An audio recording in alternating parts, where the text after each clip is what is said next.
I share screen. Alright.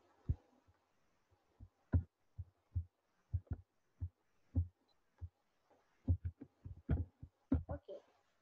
So kita dah habis tentang macam mana perang berlaku, macam mana kita boleh terlibat dengan perang.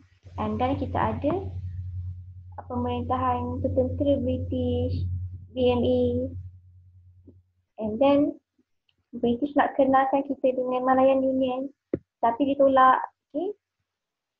And Malayan Union berjaya dihalang di Tanah Melayu, tapi Sabah dan Sarawak terpaksa berada di bawah jajahan British.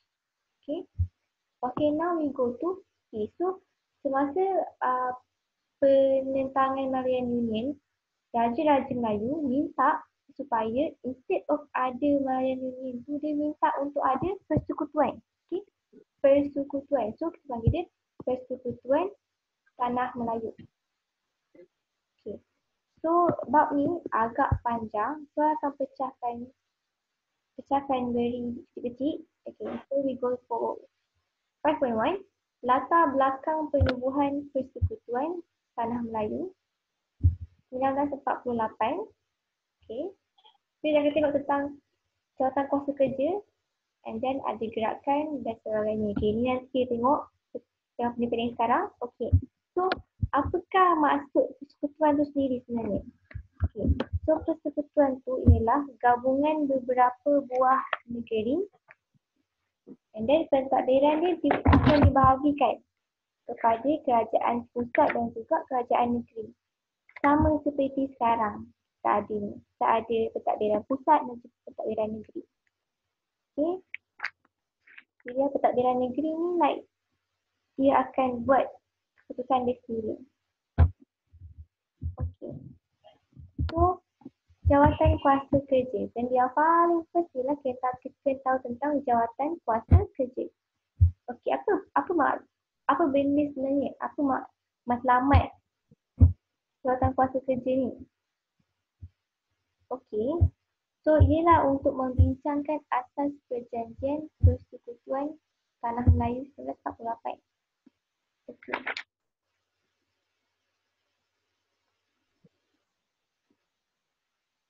So dia ditubuhkan pada 1946.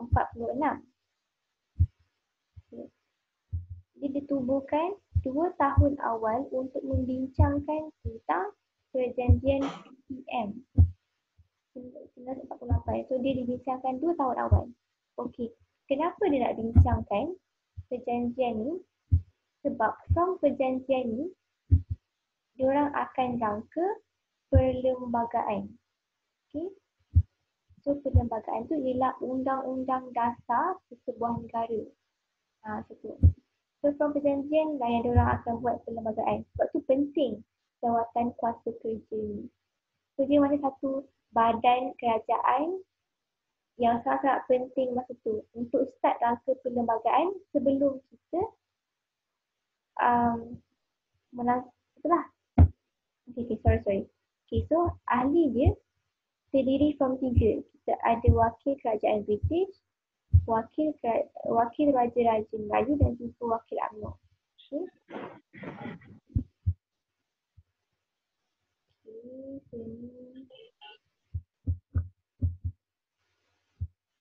Okay. Ini antara nama-nama orang yang menjadi wakil dalam jawatan kuasa kerja tu. Itu wakil British ada 6 orang, wakil Raja Melayu ada 4 dan juga wakil UMNO ada 3. Okay. So I suggestion untuk be very familiar dengan wakil UMNO dan juga wakil Raja-Raja. Dan juga kita ada pegawai pemerhati dan penasihat undang-undang. Dia macam just macam advisor dan juga pemerhati sahaja. Bukan orang yang ada kuasa untuk di dalam jawatan kuasa tu. So ada 3 orang. So 3 orang ni ada fungsi dia masing-masing. Dan Theodore Adams ni merupakan penasihat Raja-Raja Melayu. Roland Braddell merupakan penasihat undang-undang UMNO dan juga Rapon pemerhati dan wakil Governor General. Ataupun kita boleh cakap dia merupakan wakil British lah sebenarnya. Okay.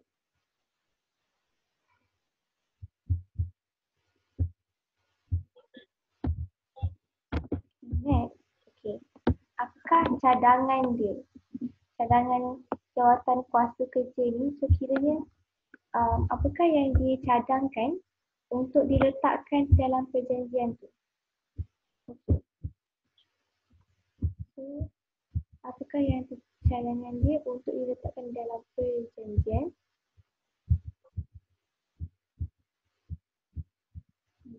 Perjanjian yang membawa kepada perlembagaan. Okey. First, menyatukan semua negeri Melayu di dalam satu pentadbiran dan dua buah negeri-negeri selat. Kita tahu negeri-negeri selat ialah Pulau Pinang, Melaka dan juga Singapura. Okay, so Singapore of course dia nak asing, nak dia sendiri untuk menjaga kepentingan sebagai pelabuhan. So, dicadangkan kita gabung dia semua, negeri-negeri Melayu bersekutu, tak bersekutu dan juga dua buah negeri selat. Okay, and then second, memulihkan kedudukan dan kedaulatan Raja-Raja Melayu. Ketiga, menjaga kedudukan istimewa orang Melayu dan kepentingan sah kaum lain. Maksudnya, kepentingan kaum lain kiranya diorang ada kepentingan yang tersendiri tapi mengikut kepada kerajaan. Dan juga kita anggap dia sah lah di bawah kepimpinan kerajaan. And then menubuhkan Dewan Perundangan Negeri bagi setiap negeri dan mengenakan syarat kerakyatan yang ketat. Ini pun another point yang sangat-sangat penting. Okay. So I suggestkan untuk fokus this one, and this one. Okay. So, dia sangat-sangat signifikan, kita boleh nampak macam mana dia varies from Malaya New Zealand kepada cadangan ni. Okay, so kita tahu sebelum ni ialah Jusoli. So, dia cuba untuk consider syarat kewarganegaraan yang ketat kepada imigran. And then kita akan tengok apa syarat yang ketat sebenarnya.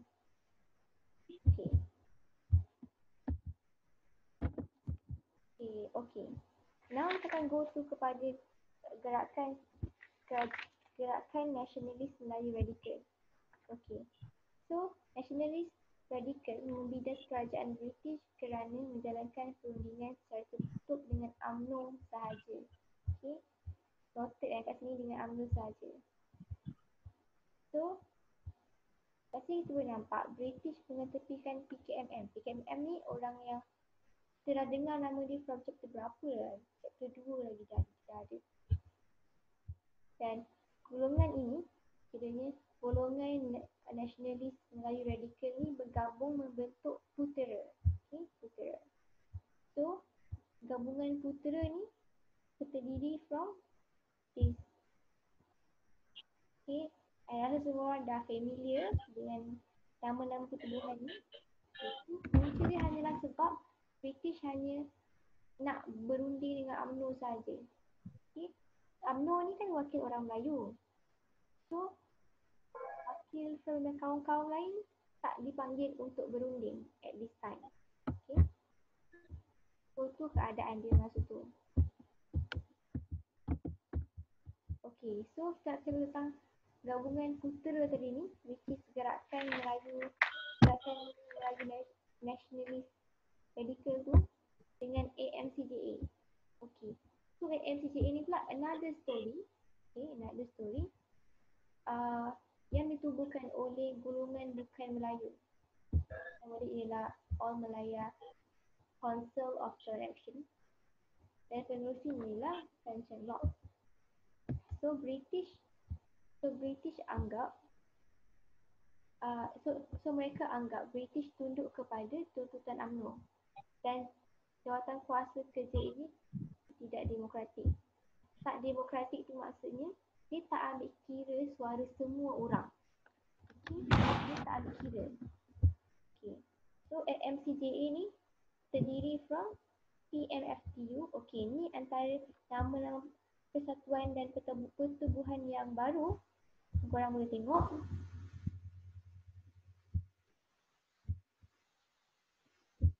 Okay. So yang kita boleh nampak kat sini, orang-orang dia ialah mostly bukan Melayu. So ni memang pertubuhan untuk orang bukan Melayu yang ditubuhkan. Okay, so AMCJ menolak perjanjian persekutuan sama seperti Putera. Dia kata macam kenapa British hanya nak ada rundingan dengan UMNO saja? Kenapa yang lain tak dipanggil? Kenapa hanya setengah pemimpin saja yang dipanggil? Even Melayu pun hanya setengah orang Melayu saja yang dipanggil. Okay, so Putera ni dia bergabung dengan AMCJ memperjuangkan benda yang sama. Okay? Dia nak suara semua orang didengar. Okay. So just story je untuk korang faham. Okay. Okay, so apakah punca bantahan? Okay. Again, kenapa diorang membantah? Sebab first, mereka anggap British tunduk kepada Sultan UMNO. Macam bias lah, macam berat sebelah. And then, Jawatan Kuasa Kerja ni, okay, ni typo Jawatan Kuasa Kerja tidak mempunyai wakil bukan Melayu. Of course, memang tak ada wakil from kaum lain, so dia menjadi isu.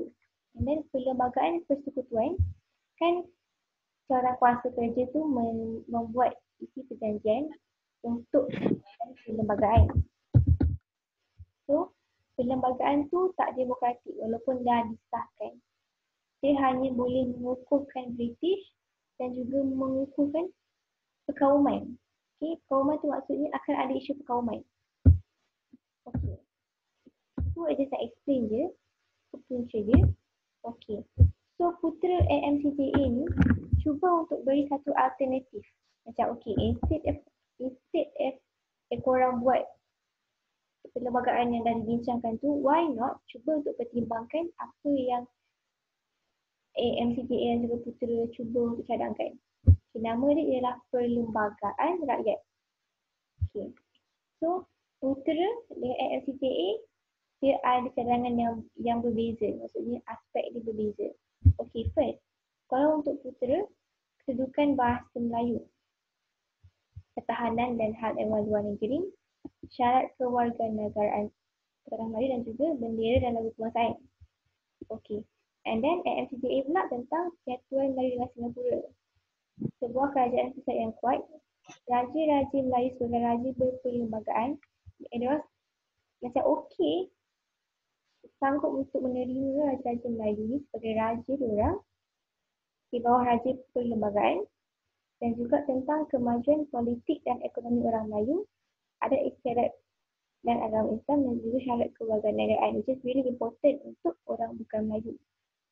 Diorang pun nak tahu apa yang diorang boleh dapat from perlembagaan sendiri. Okay.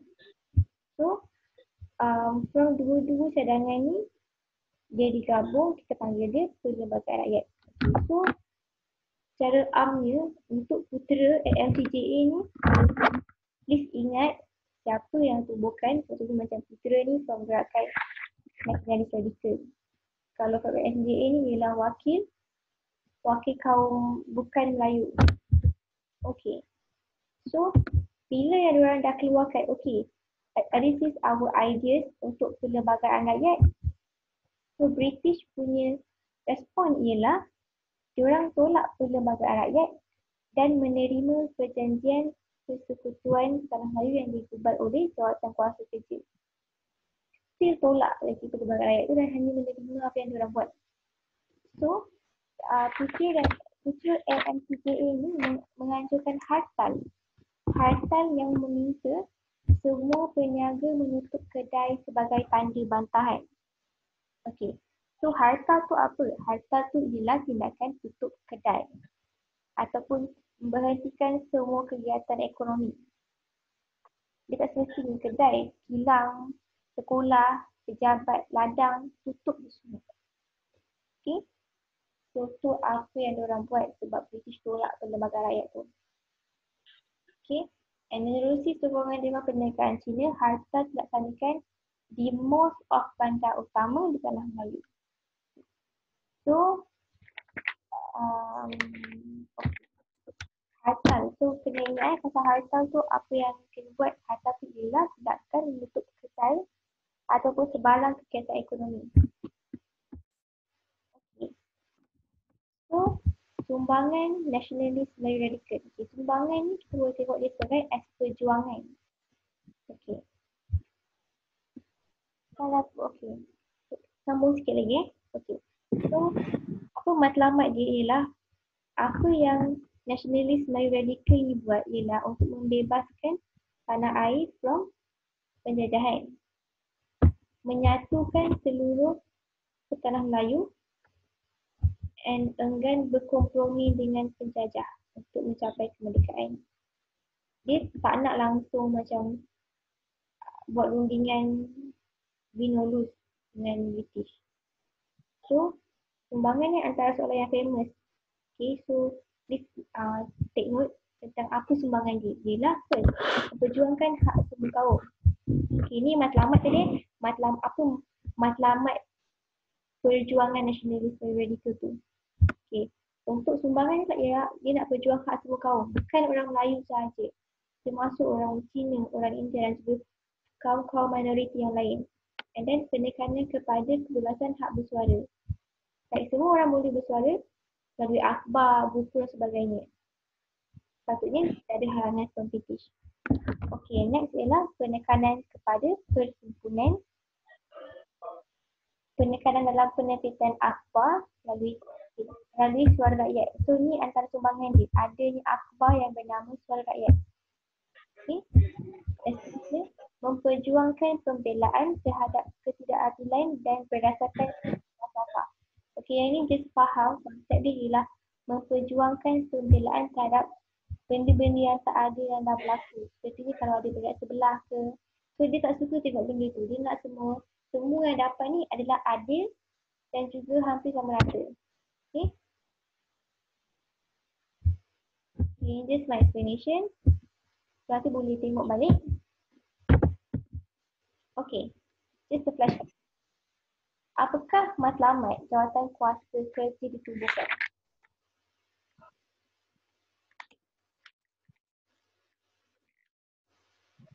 Okay, so jawatan kuasa kerja ditubuhkan. Okay.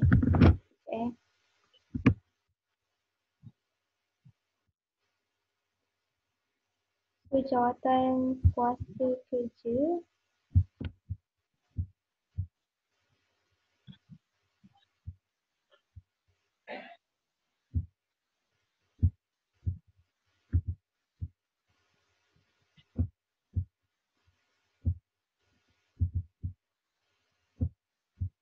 ditubuhkan ialah untuk merangka perjanjian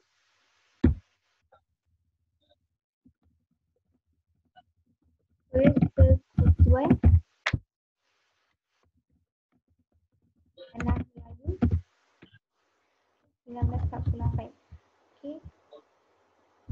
So nanti akan ada another perjanjian persekutuan tanah Melayu.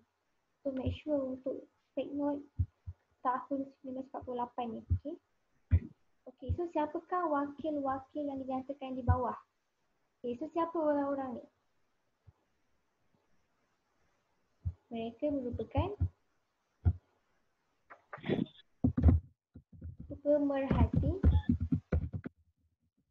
dan penasihat undang-undang